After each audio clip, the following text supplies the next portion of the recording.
Hi, I'm Micah Halpern. Thank you for joining me today as I do some thinking out loud. Our first segment is called Background Briefing. The first thing I've been thinking about is War and Peace, not the great novel, the reality.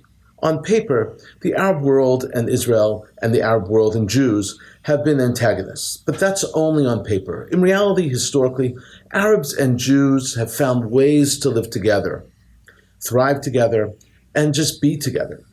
They just do it quietly. Peace treaties and normalizations, agreements, and make headlines. The rest just happens, especially when it makes lives on both sides of the divide easier for both of them. On my first trip to Jordan, before the peace treaty between Israel and Jordan was signed, I wandered into a local gourmet food shop in Jordan, in Amman, and looked at the products on their shelves. And there I found items, not just one or two that might have been somewhat squeezed in and unnoticed, but dozens of items that carried kosher food symbols. The symbols themselves are usually small, similar in size to the R that sits inside the circle that stands for registered trademark. There was the U inside the circle, which stands for the Union of Orthodox Rabbis, and that insider's call, by the way, simply the OU. And the five-pointed star, let's say, for instance, with a K in the center, that's the star K. These were not oversights. They were deliberately purchased products. Jordanians allowed the kosher world and the Jewish world to take a worry out of their food purchasing and preparation. If a product is kosher, it's also halal. It's permissible to be eaten by Muslims. The opposite, by the way, is not true. Kosher laws are much more stringent than halal laws.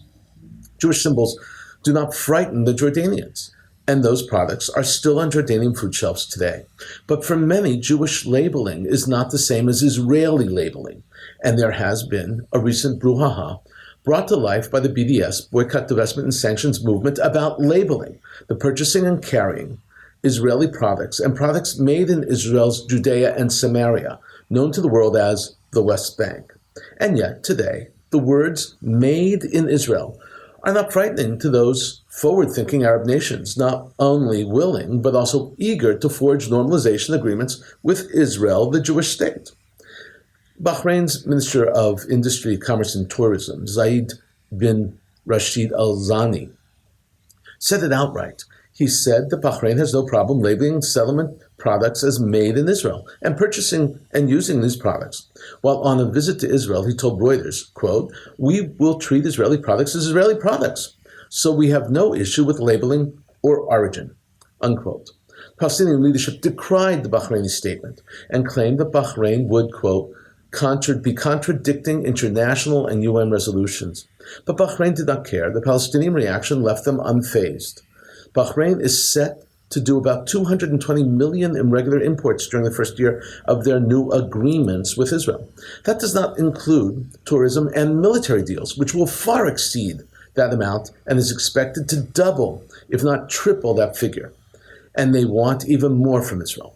Bahrain wants Israeli technology. To quote the Bahraini minister, "We are fascinated by how integrated IT and innovation sector in Israel has been embedded into every facet of life. Neither are they concerned about terror or the safety or origin or revenge attacks because of their new connection with Israel and tourism that will spawn." According to Zayed, "We don't see any threats, and therefore we don't see any requirement for additional security or special treatment for Israelis." That's what he said. And then Bahrain did a turnabout. A week later, a source from the ministry said that the minister's words were misinterpreted. I'm quoting, "The minister's statement was misinterpreted and that the ministry is committed to the Bahraini government's unwavering stance regarding adherence to the resolutions of the United Nations," unquote. This correction was found in the BNA, the Bahraini news agency. These backs and forths are common in the Middle East. A statement of one ilk to one party, Israel, while in Israel, and then the contradictory statements at home to the local press. It's all to be expected. The UAE, let's say, which has also signed normalization agreements with Israel, is handling the Israeli issue and the potential backlash of extremists differently. They are full steam ahead with their normalization plans, but they are also protecting themselves and their new partners with very strong sets of new policies. The United Arab Emirates, the UAE, is taking a radical step by blackballing some of their Arab neighbors in order to protect the integrity of their new relationship with Israel. The UAE is blackballing Muslim countries that train and harbor terrorists. It's said that as many as 100 flights go back and forth weekly between the United Arab Emirates and Israel. Israel and the UAE have signed a visa-free program. There is no visa necessary for citizens of either country to fly back and forth. But while Israelis can travel to the UAE easily and visa-free, visas of 11 Muslim countries, including Afghanistan, Pakistan, Iran, Yemen, Syria, Libya, Iraq, and Tunisia, have been yanked. They have been canceled, rescinded, blackballed. This blacklist is official policy. The countries on the list are havens for terror. Terror groups gather there and organize there, and the UAE is concerned, rightly so, that Israelis would be perfect targets for terror. So the UAE has literally blocked all entry from countries that might plan, sponsor, and perpetrate terror against their Israeli guests or against them. If terror came to the UAE, it would ruin not just the relationship with Israel. It would destroy tourism, trade, business between the UAE and any other Western group planning on expanding their dealings with the UAE. Both Bahrain and the UAE understand that deals are about mutual benefit. Much like Jordan and its supply of kosher food products, this is not ideology or religion. In this new Middle East, those fueled by hatred and ideology will be marginalized. Bahrain and UAE are standing tall and leading the way. They are creating the model, and the model is working. I've also been thinking about the difference between movies and real life. Movies are not real. James Bond, 007 may have a license to kill, but nobody in the real world does. Movies are secret agents and assassins and good fighting evil. They're tantalizing to watch and fun. We sit on the edge of our seat, biting our nails and crunching our popcorn, but we know that we're watching a fantasy and far, far removed from reality. And then we wake up in the morning and hear the news and read the headlines informing us that an enemy of Israel was assassinated. And we wonder, can it be that sometimes, that every so often, good needs to use excessive means to defeat evil? Can it be that sometimes Israel determines that it's necessary to take out, to assassinate an enemy? A man who, for the state of Israel, is evil incarnate? When the news of the assassination of Moshe Fakhrizadeh, the father of the Iranian nuclear weapons program, was released, all figures from all over the world pointed towards Israel. Assassinations and programs of assassinations are never simple. Not simple, certainly, to accomplish, and not simple to comprehend. In societies founded on law, someone who has broken the law should be arrested, charged, tried, convicted, and then sentenced. Assassinating a person raises serious ethical questions.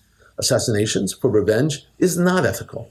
Creating a hit list and then going out and down that list, ticking off names and offing those people is not done in lawful societies. That's the stuff of mafias and B-movies. But if someone or someones whom we know to be murderers are plotting new acts of murder, then eliminating that person falls into a different category. It's not murder. It falls in the category of self-defense. It happens in the military and in every military. It even happened during the Holocaust. We don't talk about it much, but there are examples of Jews who collaborated with Nazis, who were found dead in mikvahs, let's say, for instance, in Europe. Jews killed by Jews because they were collaborating. The arguments that these Jews were killed to save other Jews is important. Who made the decision to kill the collaborators? Who carried out the decision? They're important questions for historians and ethicists alike. Entscheidung trägt bzw. getragen hat. Denn Adolf Eichmann was the architect of transportation during Hitler's final solution. Eichmann was responsible for moving Jews throughout Europe, to the ghettos, and from the ghettos to the death camps, ultimately to the deaths themselves. By his own admission, Eichmann was responsible for enabling the murder of the Jews of Europe. But Israel did not assassinate Eichmann. They arrested him. They kidnapped him. They brought him to Israel and had him stand trial in public. Then even provided him with defense. And then they convicted him and executed him. Actually had to change the law to execute him. He's the only person to be executed in Israel. Not assassinated, executed. Execution is very different from assassination. Eichmann was called the man in the glass booth for fear that people would try to assassinate him during the trial. But Israel did not let that happen. They placed him behind bulletproof glass. At the time of his arrest and trial, Eichmann was no longer a senior Nazi operative. The war was over. His role ended. He could do no more harm, but stopping someone or a system or a government from attacking you when you know that that's what's they're planning is ethical. It's called the preemptive strike. The Talmud in the Gemara of Sanhedrin actually describes the situation and says, when someone is coming to kill you, the Gemara asserts, you can get up earlier and kill him. Hashkem l'horgo. That is a preemptive strike. And preemptive strikes are a form of self-defense. And self-defense is ethical. Assassinating Iranian nuclear scientists is a form of Israeli self-defense. Assassinating the father of the Iranian nuclear weapons program was an ethical act. He was not a political leader. He was a scientist, but he was building weapons to attack Israel, and by extension, the entire Western world. His ultimate goal, his dream, was to destroy the entire Western world, beginning with Israel. In 1976, U.S. President Gerald Ford stopped a policy of political assassination by signing into law an executive order number 11905. The law was strengthened 2 years later when, again, in 78, Ford issued the executive order 12036. And it reads, no employee of the United States government shall engage in or conspire to engage in political assassination. 1981, Ronald Reagan followed Ford's footsteps, issuing his executive order 12333, which reiterated the policy, saying no to political assassinations. Israel is fighting a war against those that are threatening to wipe the Jewish state off the map, not political enemies, henchmen of political enemies. Israel's enemies are developing weapons that can do just that. And this nuclear scientist, his role was to create those weapons and to teach others to create those weapons. The best defense is to prevent your enemies from procuring the weapons. In practical terms, once Iran or any other enemy of Israel developed those weapons, it would be much harder to stop them from using it. The death of this scientist put a big chink in the development process of those weapons. It was a devastating setback for Iran and their capabilities. That's why so much Israeli energy was spent getting the United States to clamp down on the Iranian nuclear plan. Coming up next, points of view. First up is a column from the Jerusalem Post.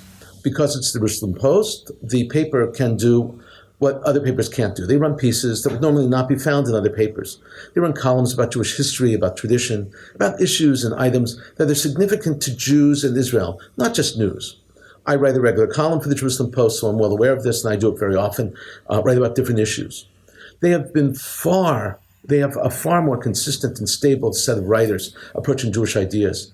This is an example of a piece that I'm talking about here. It was published December 2nd, 2020. It was written by Sarah Chemla. It's entitled, Napoleon was crowned on this day, revolutionizing Jews' future in Europe. It's subtitled, Thanks to Napoleon, Jews that had been economically and politically marginalized and physically confined in European ghettos became free to enter European society.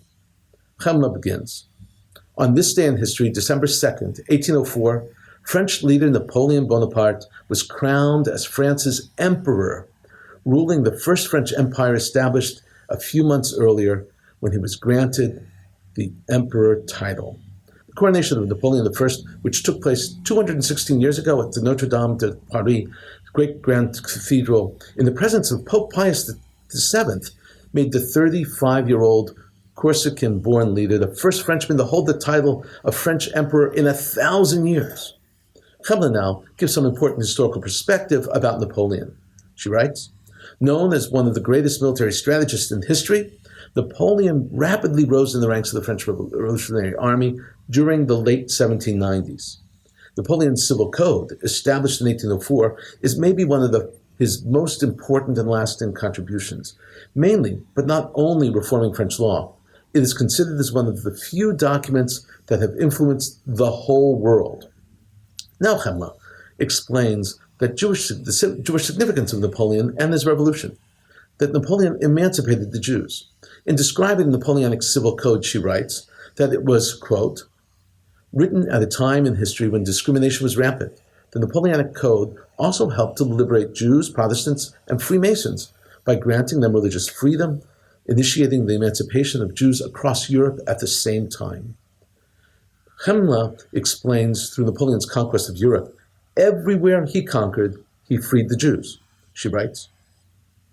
In countries that Napoleon's ensuing French Empire conquered during the Napoleonic Wars, he emancipated the Jews and introduced other ideas of freedom from the French Revolution. For hundreds of years, the Jews have been economically and politically marginalized and physically confined in European ghettos.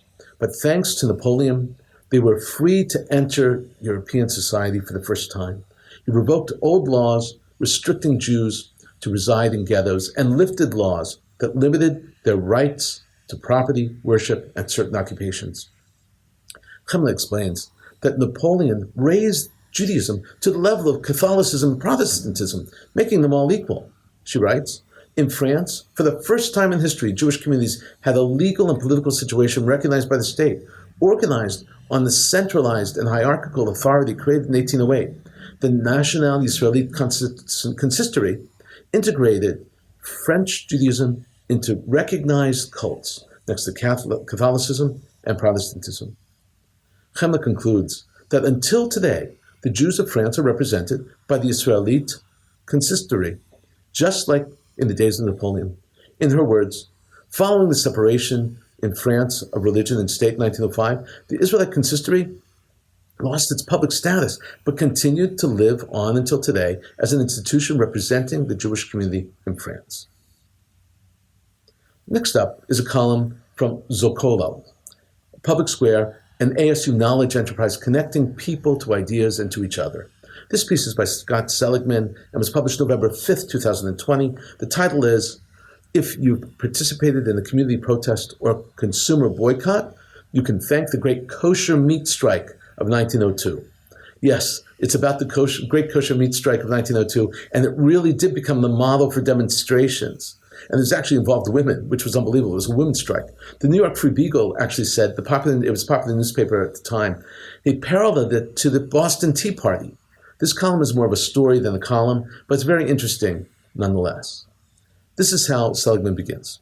Sarah Adelston had been pushed too far. The price of kosher meat that she and most of the 500,000 or so Jewish homemakers on Manhattan's Lower East Side fed their families had risen 50% over the previous few months, from 12 to 18 cents a pound. That suddenly put the staple out of reach for most Russian and Eastern European immigrant Jewish families, whose breadwinners took home only about $10 a week in 1902. Wholesale prices began to climb steeply for the several hundred kosher butchers in the Jewish quarter. Then, the most densely populated neighborhood in the nation. At the very beginning of 1902, their patrons, mostly women, had fully supported the butchers when, on May 10th, they staged a shutdown to pressure their local slaughterhouses to lowering prices. But although they were able to extract some modest concessions, they made no progress on the central issue, the price of meat. When the butchers reopened on May 14th, the women discovered that despite the givebacks, they were being charged even more than before. They accused their butchers of price gouging and became enraged. That same day, Sarah Adelston called a meeting at her family's Monroe Street saloon to discuss the matter. She expected 50 fellow homemakers. When more than 500 showed up, the talk turned to activism. It was her neighbor, 35-year-old Fanny Levy, who summed up the mood in the room. This is their strike, she noted sarcastically, of the butchers' shutdown. Let the women make a strike, then there will be a strike. And the women's strike there was, or rather, a boycott. By the wee hours of the next morning, some 3,000 women had assembled in squads of 5 on every block in the Lower East Side with kosher butcher shop on it. When the businesses opened at 7 a.m., the pickets waved off all customers, imploring people to do without kosher meat until the butchers brought prices back down. Skipping a bit ahead, I'll fill you in on more details. Eventually, the men got involved after women were clubbed and arrested by police. And eventually prices came down because big business, the businesses who owned the slaughterhouses in Chicago, were affected. The general media covered the story, and they covered it well, and were sympathetic to the women's cause, except the New York Times. This is how Seligman puts it. He writes, the newspapers, by and large, were sympathetic. It's impossible not to feel a touch of patriotic sympathy for the Lower East Side housewives, declared the New York World on May 16th. Their method was censurable, but their motive was unselfish and even heroic, The socialist Yiddish language forward cheered them on with the banner headline, "Brava, brava Jewish women." Only the New York Times, under editorial control of similarly the German Jews, inclined to see the protests as threats to their own acceptance among Americans Gentiles, dismissed them as dangerous class who do not understand the duties or the rights of Americans.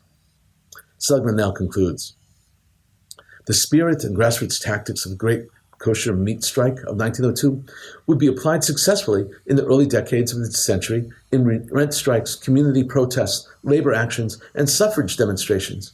Even today, their influence can be felt whenever consumers unite to protest an objectionable corporate policy, a lapse in ethical behavior, or, as in 1902, a most unwelcome rise in prices. It's a nice piece of history, unfortunately, mostly unknown and rarely told. Coming up, commentary through cartoons, where pictures tell the story. I want to show you 3 items today. The first is a meme trying to understand the crazy COVID world that we live in today. It reads very simply, once you understand why pizza is made round, packed in a square box, and eaten as a triangle, then you will understand 2020. The second meme is a play on social distancing. We all know that we need to stay 6 feet away from others.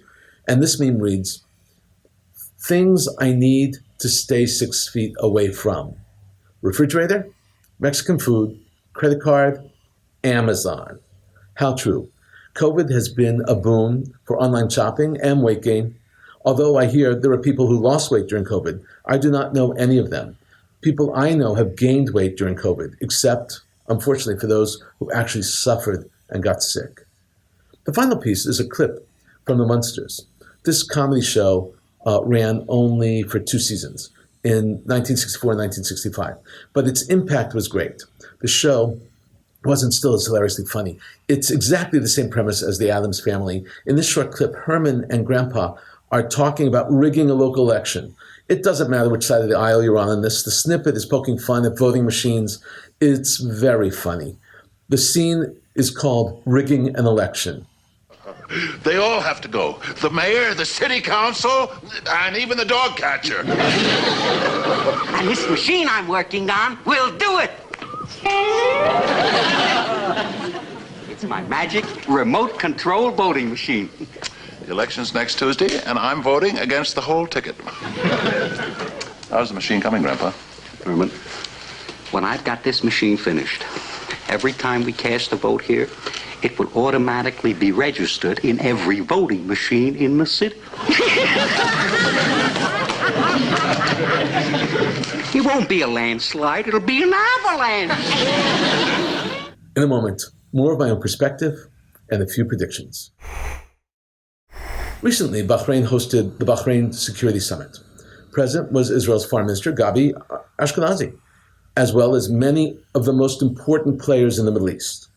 Saudi Prince Turki Al Faisal, who was head of the Saudi intelligence for more than 2 decades, was also there and he spoke. Faisal also served for decades as the Saudi ambassador to the United States and to Great Britain. Currently, the prince is officially retired, but his words carry tremendous weight in Saudi Arabia, as he has the ear of the king. Al Faisal launched a scathing attack on Israel and normalization. He said that there will be no normalization deals needed because in order to help obtain first Palestinian independent statehood. He described Israel as a Western colonizing power. He said that Israel has incarcerated, this is a quote, incarcerated in concentration camps under the flimsiest of security accusations, young and old, women and men who are rotting there without recourse to justice. They're demolishing homes as they wish, and they assassinate whomever they want, unquote. Al-Monitor, an Arab news outlet headquartered in London, reported that Turkey and Israel are secretly meeting in hope of reestablishing diplomatic relations and returning their ambassadors. The ambassadors were recalled in 2018 after the United States moved its embassy to Jerusalem. There is, of course, another motivation. Under Donald Trump, the United States was not interested in Turkey's human rights violations and the problems that they were causing, which included teaming up with Russia and Iran in support of Syria. Turkey has been a public attack dog against Israel. But now Turkey expects that the Biden administration will not be as sympathetic to them and will not turn a blind eye to these issues. Turkey believes that if they warm up to Israel, they will curry favor to the new administration and with the Biden inner circle. Amon reported that 3 meetings took place between Israel and Turkey. In at least one of those meetings, the heads of Turkish and Israeli intelligence were actually present. The United Arab Emirates was the target of cyber attacks after establishing formal ties with Israel. The Gulf states' cybersecurity head released the information saying, our relationship, for example, with normalization with Israel really opened a whole huge attacks from some other activists against the UAE. Mohammed Hamad al-Kuwaiti said during an onstage interview at the conference in Dubai. Kuwait said the final sector was targeted, but did not elaborate.